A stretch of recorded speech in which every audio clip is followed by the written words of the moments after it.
এই যে প্রয়াত শান্তিলতা পাল একদিন এই বাড়ির কর্ত্রী ছিলেন, আজ তিনি নাই।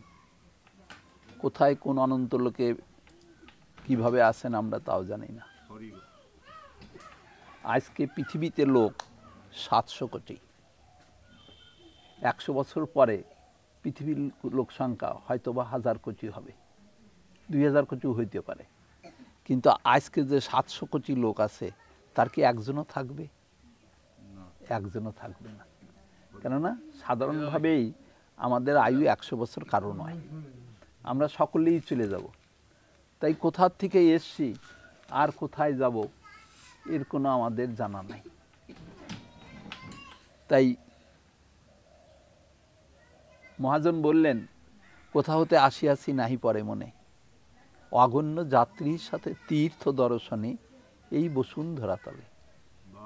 লাগিয়াছে তরি নীলাকাশ সমুদ্রের ঘাটের উপরই, শোনা যায় দিকে দিকে দিবস রজনী, বাজিতেছি বিরাট সংসার শঙ্খধ্বনি লক্ষ লক্ষ জীবন ফুৎকারে। এই বেলা যাত্রী নরনারীর সাথে করিয়াছি মেলা, পুরী প্রান্তে পান্থশালা পরে, স্নানে পানে অপরাহ্ন হয়ে এলো গল্পে হাসি গানে। এখন মন্দিরে তবে এসেছি হে নাথ, নির্জন চরণ তলে করি প্রণিপাত। এই জন্মের পূজা সমাপিব, তারপর নবতীর্থে যেতে হবে হে বসুধীশ্বর। এই পৃথিবীতে আসার আগে কোথায় ছিলাম আমরা কেউ বলতে পারি? পারি না। আবার মৃত্যুর পরে কোথায় যাব তাও আমরা বলতে পারি না। তাই আমাদের এই যে সনাতন ধর্ম, অর্থাৎ আমরা যে ধর্মের অন্তর্গত, যে ধর্মে আমরা জন্মগ্রহণ করেছি, সেই ধর্মের মূল কথাটা কি? মূল কথাটা হচ্ছে এই যে জগৎ হচ্ছে দুইটা। একটা হচ্ছে কর্মময় জগৎ বা মায়াময় জগৎ, আর একটা জগৎ হচ্ছে প্রেমময় জগৎ বা দিব্য জগৎ। এই দুইটা জগৎ। তা দিব্য জগৎ কোনটা? যেখানে আমার অনাদির আদি গোবিন্দ তিনি তার নিত্য পরিকরদেরকে নিয়ে সব সময়ের জন্যে লীলাবিলাসে রত রয়েছেন। অর্থাৎ নানান লীলার মধ্য দিয়ে আনন্দ আস্বাদন করছেন। সেই যে ধামটি, সেটা হচ্ছে দিব্য জগৎ। আর আমরা যে যেরকম কর্ম করছি, সেই কর্মফল ভোগ করবার জন্যে এই দেহ ধারণ করছি। এই যে জগৎটা, এই জগৎটা হচ্ছে কর্মময় জগৎ বা জড় জগৎ। এই জড় জগতে ভগবান নাই। কারণ ভগবান, দেখুন, যে কোনো কাজ করতে লাগলেই তার শক্তি লাগে। আমি কথা বলছি, আমার যদি ভিতরে শক্তি না থাকতো আমি বলতে পারতাম না। আর আমার এই কথাটা শুনবার মতো শক্তি আপনার শ্রবণ ইন্দ্রিয়ে আছে বলে আমার কথাটা আপনার শুনতে পাচ্ছেন, করছেন। সেই জায়গার যত কাজ হচ্ছে সেখানে হচ্ছে সব তার স্বরূপ শক্তির দ্বারা কাজ হয়। আর এই যে আমরা যে জগতে আছি, এই ধরেন পিতা মাতা স্ত্রী পুত্র সমস্ত যা নিয়ে আসে, এইটা এই জগৎটা হচ্ছে মায়াময় জগৎ। এটা হলো মায়া শক্তির জগৎ। তো এইখানে যত খেলা সব মায়া শক্তির দ্বারে হচ্ছে, মায়া শক্তির কাজ। আর ভগবান যেখানে নিজকে নিজে আস্বাদন করছেন, সেই যে রাজ্যটা, সেইখানে চলছে তার স্বরূপ শক্তির দ্বারা। তাহলে দুই দেশে দুই দ্বারা কাজ হচ্ছে। অতএব ভগবান তো কখনো ভগবান, মায়া ভগবানেতে আছে, কিন্তু মায়ের মধ্যে ভগবান নাই। জীব যে যেরকম ভাবে কর্ম করছে, সেই কর্মফল ভোগ করবার জন্যে এই দেহ ধারণ করছে। দেহ ধারণ করা মানেই হচ্ছে কর্মফল ভোগ করা। যেদিন কর্ম ফুরায়ে যাবে, সেদিন আর আমরা এই আসা যাওয়ার চক্রের মধ্যে আমরা থাকব না। তাই দেখেন, শ্রীমদ্ ভগবদ্ গীতার মধ্যে কৃষ্ণ নিজে মুখে বলেছেন, দ্বাদশ অধ্যায়ের 6 নম্বর এবং 7 নম্বর শ্লোকে বললেন যে তু সর্বাণি কর্মাণি ময়ি সংন্যস্য মৎপরা অনন্যে চৈব যোগেন মাং ধ্যান্ত উপাসতে তেষামহং সমুদ্ধূর্তা মৃত্যু সংসার সাগরাৎ ভবামি নচিরাত পার্থ মজ্জবেশিত চেতসাম। যার বাংলা অর্থ হচ্ছে এই, ভগবান শ্রীকৃষ্ণ অর্জুনকে বলছেন, অর্জুন, এই জগতে যারা আমার একান্ত ভক্ত, মানে আমার ছাড়া কিছু জানে না, বোঝে না, এহেন ভক্ত আমাকে খুশি করবার জন্য কত ক্রিয়াই না করে থাকে, কত কিছুই করে থাকে, তাই তাদেরও তো আমার কিছু করণীয় আছে তাদের জন্য। তাই আমি কি করি, এহেন একান্ত ভক্তের জন্যে আমি দুটো কাজ করি। প্রথম কাজটাই করি, তার এই মায়াময় সংসার থেকে উদ্ধার করি। আর দ্বিতীয় কাজটা করি কি, তার এই জন্ম মৃত্যু চক্রের থেকে চিরদিনের জন্য নিষ্কৃতি দান করি। কথাটা বোঝা গেল? তাহলে পরে এই যে ভগবান মনে করেন যে আপনার কি বললেন, যে যারা আমার একান্ত ভক্ত, একান্ত কাকে বলে, একেই অন্ত, তার নাম একান্ত, মানে এক অনাদির আদি গোবিন্দ, তাতেই যে মন প্রাণ সঁপে দিয়েছে, তো সে ছাড়া আর কিছু বোঝে না, এহেন ভক্তকে বলা হয়েছে একান্ত ভক্ত। এই একান্ত ভক্তের জন্য ভগবান যে দুটো কাজ করেন, প্রথম কাজই হচ্ছে তিনি বলেন যে এই মায়াময় সংসার থেকে তাকে আমি উদ্ধার করি। কি করে উদ্ধার করি? অর্থাৎ এই যে যতদিন পর্যন্ত সে মায়ার দাসত্ব করে, ততদিন পর্যন্ত প্রতিবার সে তার এই দেহ ধারণ করবার জন্য, কর্মফল ভোগ করবার জন্য পুনঃ পুনঃ পৃথিবীতে আসতে হয়। কিন্তু আমি যারে কৃপা করি, অর্থাৎ আমার যারা একান্ত ভক্ত হয়, তাদেরকে আমি কি করি, তাদের মৃত্যুর পরে তাদেরকে আমি আমার ধামে নিয়ে আসি। ভগবানের যে ধাম, সেইখানে আপনার জন্ম মৃত্যু নাই। কথা যে বুঝতে পারলেন? শ্রীমদ্ ভগবদ গীতার মধ্যে বলা হয়েছে, অষ্টম অধ্যায়ের 20 এবং 21 নম্বর শ্লোকে বলা হয়েছে, সেখানে ভগবান শ্রীকৃষ্ণ অর্জুনকে বলছেন যে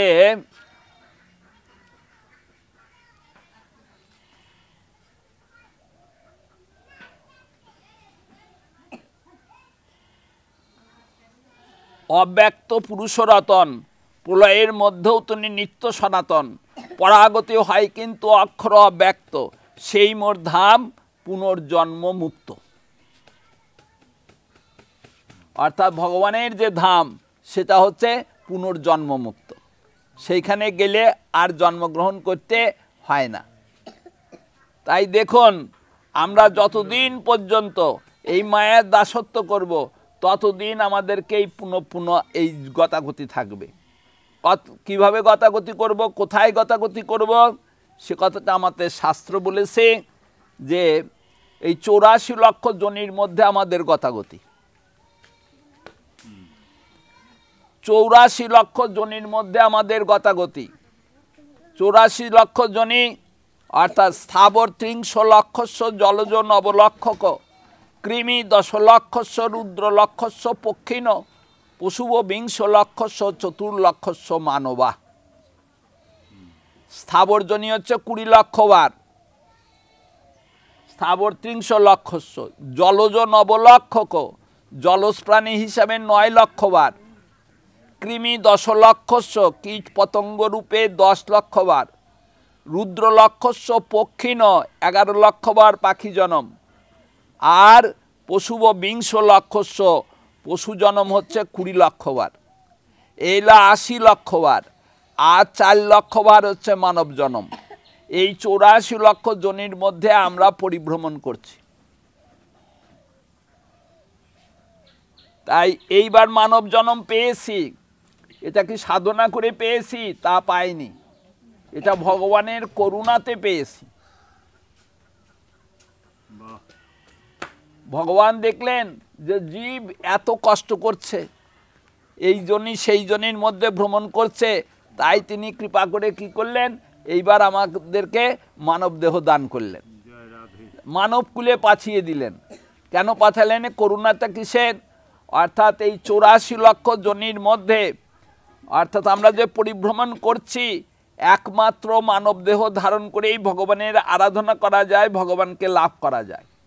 অন্য কোনো দেহ ধারণ করে সাধনা ভজনা হয় না এবং ভগবানকে পাওয়ার কোনো উপায় নেই। তাই ভগবান কি করলেন? ভগবান এইবার করুণা করে জীবের প্রতি, আমাদের প্রতি সদয় হয়ে এবার এই মানব দেহ দান করেছেন।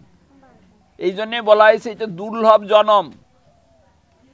এই জন্মে যদি আমরা ভগবানের পাদপদ্ম লাভ না করি, তাহলে আবার যে কুঞ্জনীতে আবার বৃক্ষ হব, কি ওই জলজ প্রাণী মাছ হব, কি কুমির হব, কি তিমি হব, হ্যাঁ, কি পিঁপড়ে হব, কি হব তা আমরা জানি না।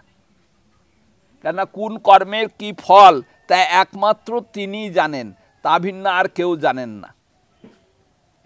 তাই বলছে যে ওহে জীব, তুমি কি করো? তুমি এইবার মানব জন্ম পেয়েছো, তোমাকে মানব জন্ম দিয়েছি। কেন দিয়েছি? যে তুমি এইবার আরাধনা করে আমার পাদপদ্ম লাভ করে তুমি এই জন্ম মৃত্যু চক্রের থেকে চিরদিনের জন্য নিষ্কৃতি লাভ করবে। শ্রীমদ্ ভাগবতের পঞ্চম স্কন্ধের পঞ্চম অধ্যায়ের 18 নম্বর শ্লোকে বলা হয়েছে যে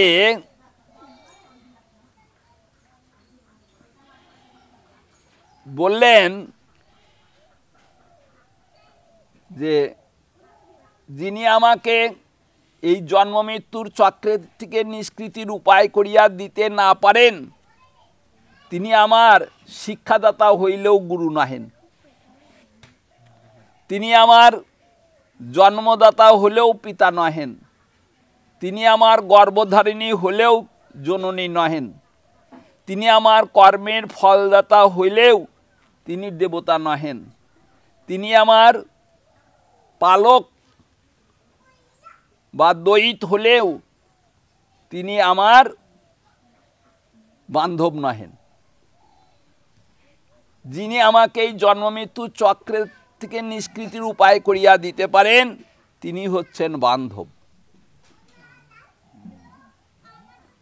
কথাটা কত বড় কঠিন দেখুন। বলছে যে যদি কিনা আমরা এই যে দেখেন এই জন্মে যদি আমরা ভগবানকে লাভ করতে না পারি, একটা বৃক্ষ হয়ে জন্মগ্রহণ করলাম, এই যে বৃক্ষটা ধরেন, এই বৃক্ষটা কি করছে দেখেন, চৈত মাসে কি কঠিন মানে কাঠ ফাটা রৌদ্রে পুড়ছে, আষাঢ় মাসে জলে ভিজছে, পৌষ মাসে শিশির সিক্ত হচ্ছে, হ্যাঁ, এত কিছু কষ্ট সে করছে। আর আমরা কি করছি? মানব হয়ে দেখেন সুখের জন্য, যাতে আমাদের শীত না লাগে লেপ গায়ে দিচ্ছি, গরম যাতে না হয় ফ্যান চালাচ্ছি, এয়ার কন্ডিশন রুম করছি, কত কিছু করছি সুখের জন্য। আর এ কত কষ্ট করছে। এই রকম মনে করেন অন্য যারাই, অন্য যেই হোক, কীট পতঙ্গ জলজ প্রাণী যাই হোক, যে দেহই ধারণ করুক না কেন, তাকে কত কষ্ট, খাদ্যের জন্য কত পরিশ্রম করতে হয়, কত কিছু করতে হয়। তাহলে পরে দেখেন যে কত কষ্ট। আর সবচাইতে বড় কষ্ট কি জানেন? আমরা দেখেছি গৌরহরি যখন সন্ন্যাস নেবেন ঠিক করেছেন, কথাটা আস্তে আস্তে বিষ্ণুপ্রিয়ার কানে চলে এসছে। তাই গৌরহরি বাইরে ছিলেন, যখন গৃহে আসলেন তখন শশব্যস্ত হয়ে বলছেন, তুমি নাকি সন্ন্যাস নেবে। তখন গৌরহরি বিষয়টা বুঝতে পারলেন যে কথা তো বিষ্ণুপ্রিয়াও জেনে গেছে, তাই বললেন, দেখো আমি যদি সন্ন্যাস নেই তোমাকে না বলেই কি নিব? এই কথা বলার সাথে সাথে বিষ্ণুপ্রিয়া শান্ত হয়ে গেল। সেই রাত্রে বিষ্ণুপ্রিয়া এবং গৌরহরি একই শয্যায় শয়ন করে বিষ্ণুপ্রিয়াকে বুঝাচ্ছে, বলছেন যে জগতে যতক দেখো মিছা করি সব লেখো, সত্য এক সবে ভগবান। সত্য আর বৈষ্ণব তাবিনে যতক সব মিছা করি করহ জ্ঞান। পিতা মাতা আদি করি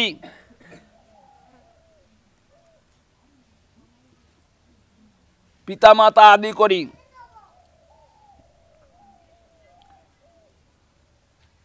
মিশাসুত পতি নারী পিতামাতা আদি করি পরিণামে কে বাবা কাহার।